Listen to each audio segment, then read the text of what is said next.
the Mets are going to add another bat.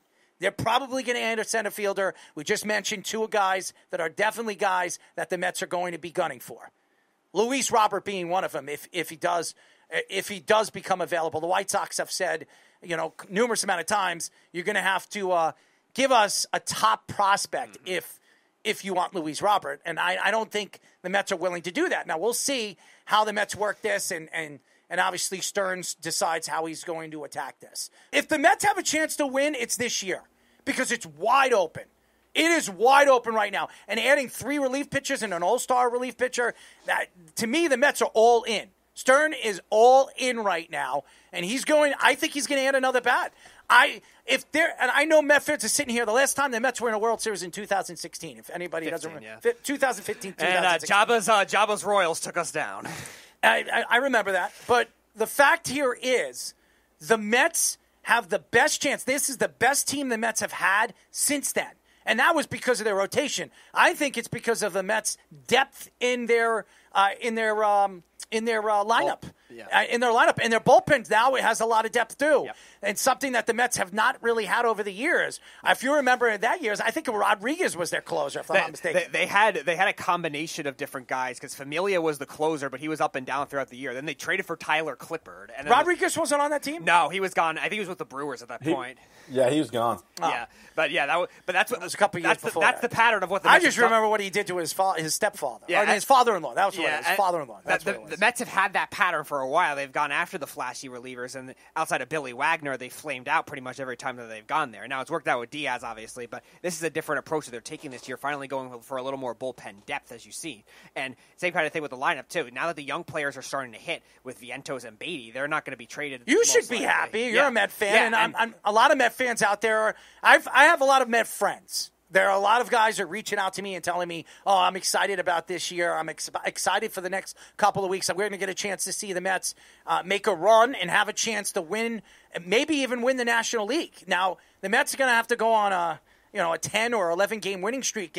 But if the Mets add a bat, they have the talent. Vientos is sensational. Yeah. Now, he can't play the fields. He's a bona fide DH. And that's the problem with the Mets right now. If you give Pete Alonso a contract in the offseason, how many years does he have left to play in the field?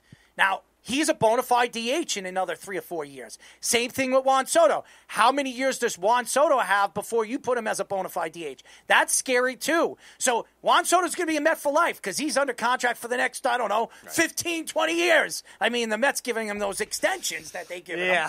And now you have guys like Lindor and all these other guys. Lindor's getting up there in age. Lindor signed a long-term deal. So I think that, obviously, if the Mets have a chance to win, it's now.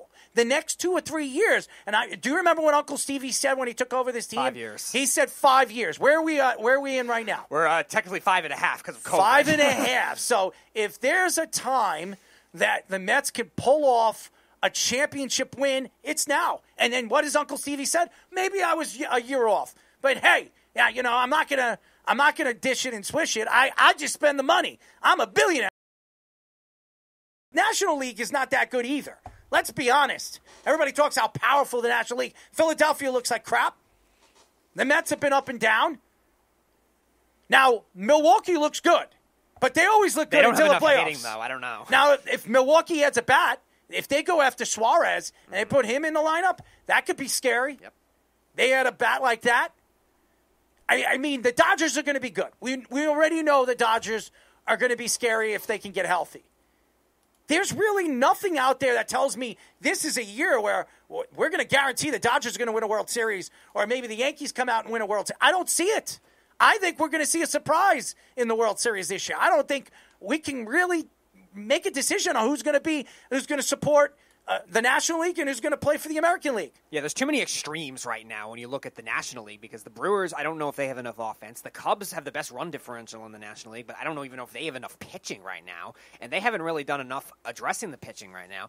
They're probably right now, unless they get one of those 2 relievers you mentioned for the Yankees, they're the biggest loser in not addressing their bullpen enough because the Phillies get Yohan Duran, and the Mets got a bunch of relievers. Helsley was probably, I don't know if the Cardinals would have traded in division with the Cubs, but he's a very good left-handed reliever, and the other one too, and Tyler Rogers is a submariner reliever. That could have been somebody that the Cubs could have used. And I like both those moves for the Mets. A lot of people are saying that they overpaid too much for Rogers, giving up too much, but you look at the type of steady, not a durable reliever that he is. He has a 1.8 ERA this year, and he's at a 2 pretty much, under 2 pretty much every other year. So I like. He has the most appearances out of the bullpen since 2020. Yes, and he hasn't gotten hurt much. Obviously, he's a submariner, so he's not throwing hard and not a high strikeout rate. But again, it's something that could be a good change of pace in that bullpen too, to go along with Helsley and go along with Gregory Soto. The Mets have needed lefties for a while as well. Luis Robert Rumor too. They were very close 2 years ago even to trading him. I think the Mets were one of those teams in on it. The Phillies were very much in on it too. The White Sox are going to leverage it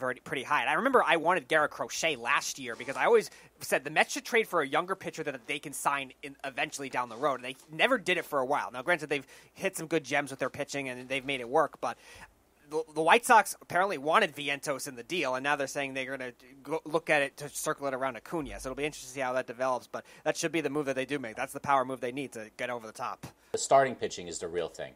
The Mets don't have, and Jabba, you say this all the time, like they don't have a dude out there right now.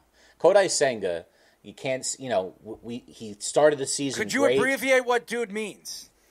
I rewrote it down. I don't remember exactly what it was. It's funny. But something about being the man, though. And, for example, the Yankees have a Max Fried right now. When we go to the playoffs, that guy's the ace taking the ball.